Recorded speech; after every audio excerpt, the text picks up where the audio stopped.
मित्रों, सालों साल खासकर भारतीय समाज में हम सब जानते हैं कि स्त्री बहुत प्रताड़ित रही। हालांकि अब तो बहुत कुछ बदल गया है। समाज में स्त्रियों के प्रति दृष्टिकोण और व्यवहार भी बदल रहा है। लेकिन इन सबके बीच में एक पक्ष यह भी है जिसे नकारा नहीं जा सकता कि कुछ पुरुष भी निरंतर स्त्रियों द्वारा प्रताड़ित होते रहे हैं। किसी न किसी रूप में स्त्री द्वारा उनका आत्मसम्मान कुचल दिया जाता है।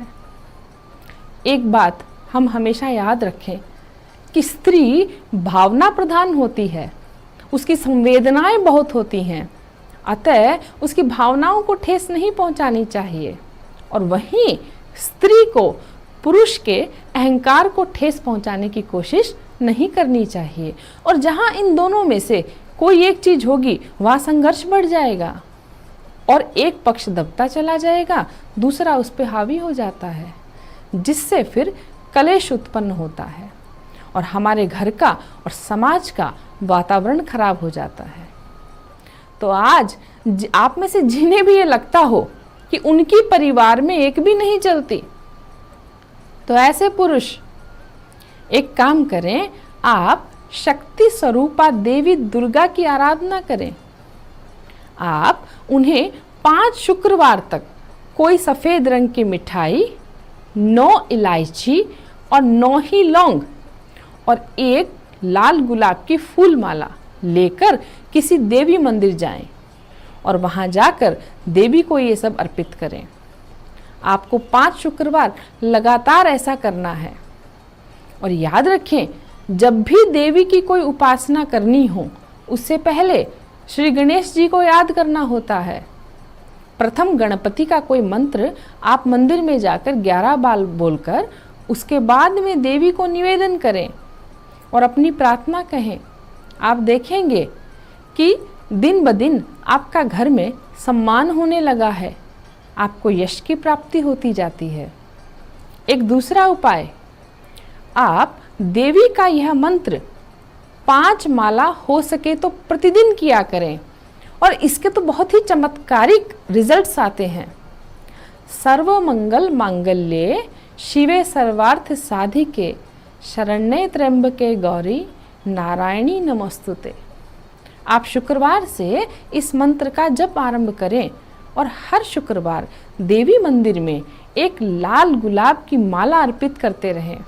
और जो पुरुष देवी की ऐसी स्तुति करता है, जो परम शक्ति के प्रसन्नार्थ उनकी आराधना करता है, तो उससे जब आदि शक्ति प्रसन्न हो सकती है तो इस जगत की स्त्री क्यों नहीं हो सकती।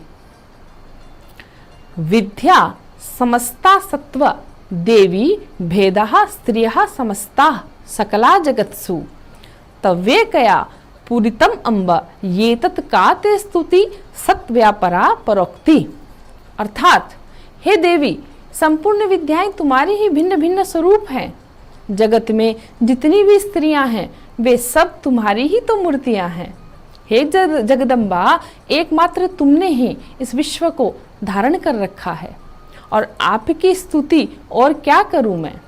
आपको सत्वन करने योग्य पदार्थों से परे और आप परावाणी हो, यानी आप वेखरी हो। ऐसी स्तुति आप देवी की करें, आपके मन में जो भी भाव है उन्हें किसी भी भाषा में आप उनसे कहें। मित्रों, एक बात का याद रखिए, कलो चंडी विनायको, यानी इस कलयुग में देवी दुर्गा और गणेश जी की ही महिमा रहेगी, ऐसा शास्त्रों में स्पष्ट लिखा है। और देवी दुर्गा के 9 रूप अप्रमेय, अनुपम, अलौकिक और शाश्वत हैं। इनकी पूजा में हालांकि कठोर व्रत, प्रतिबंध और तपस्या की आवश्यकता होती है, किंतु इसका फल चिरस्थायी तथा जन्म जन्मांतर के लिए होता है। और आज तो मैं आपके लिए बहुत सरल उपाय लेकर आई हूँ।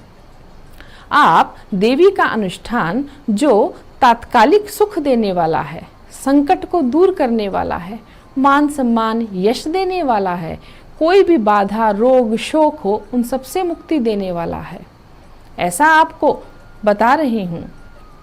माँ दुर्गा को प्रसन्न करने के लिए प्रत्येक नवरात्र में चंडी पाठ या दुर्गा सप्तशती का पाठ आपको ब्राह्मण द्वारा अपने घर पर करवाते रहना चाहिए।